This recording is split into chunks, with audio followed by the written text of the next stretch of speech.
Alexandre Aga, donc exploitant depuis 22 ans sur la commune d'Allas-Bocage. L'exploitation fait 280 hectares, on est 2 associés, avec une centaine d'hectares irrigables et 40 hectares irrigués en maïs tous les étés. En termes de surface, la première c'est du blé, avec 3 types de blé différents, du blé standard meunier. J'ai une partie de blé à biscuits lus en contrat, des colzas de consommation. J'ai aussi une petite partie de production de colzas de semences, de l'orge de brasserie, des tournesols, après du maïs, maïs conso, irrigué et non irrigué, et du maïs semence. L'irrigation, elle existe sur l'exploitation depuis 89, quand mon père et 2 autres voisins ont décidé de créer le forage. Moi, avec mon installation, j'ai récupéré une petite ferme où il y avait aussi un petit peu d'irrigation. Depuis, j'ai pas cessé d'optimiser le volume, d'agrandir la surface irrigable pour augmenter les rotations. Pas être obligé de faire du maïs tout le temps dans les mêmes parcelles, donc ça me permet d'avoir ma sole de maïs qui se déplace tous les ans.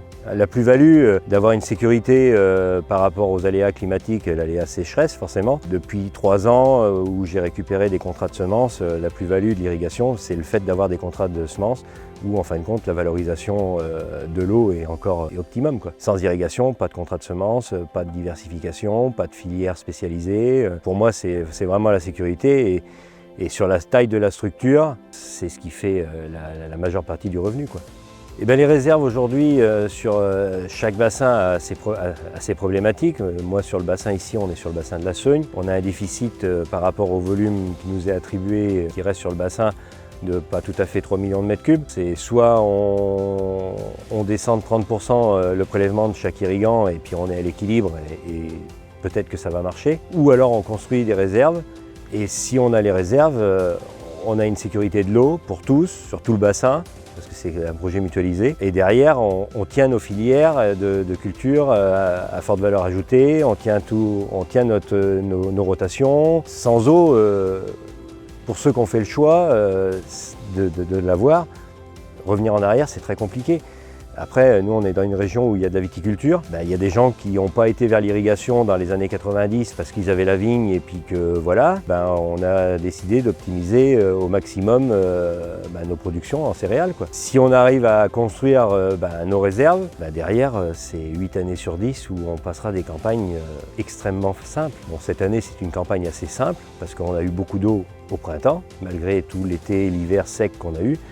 Donc là, on a des niveaux qui sont plutôt honorables pour la période, mais l'année dernière, ça a été une galère sans nom, avec des cellules de crise, des enjeux qui ne sont pas respectés aussi bien au niveau de l'environnement que et nous, nos cultures qu'on n'arrivait pas à amener au bout. C'est compliqué, quoi. Il faut absolument qu'on arrive à retrouver l'équilibre pour que tous les enjeux soient satisfaits, et les réserves font partie des solutions que l'on veut mettre en place.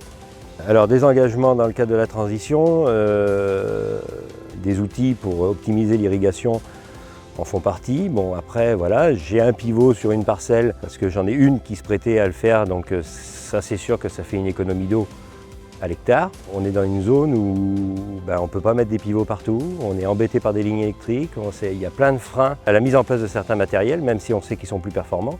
Il faut quand même arriver à produire et faire un peu de revenus pour manger à la fin de l'année quand même. La transition c'est bien, on essaye d'optimiser au mieux depuis longtemps, on n'a pas commencé parce qu'il y en a qui nous ont dit faut faire mieux. Tous les intrants, toute l'énergie, tout ça, ça a un coût. On optimise, on n'est pas des fous, on est des chefs d'entreprise quand même. Beaucoup de monde sont inquiets sur ce que l'on fait parce qu'on ne sait pas l'expliquer. On le fait bien, mais par contre on ne sait pas le dire.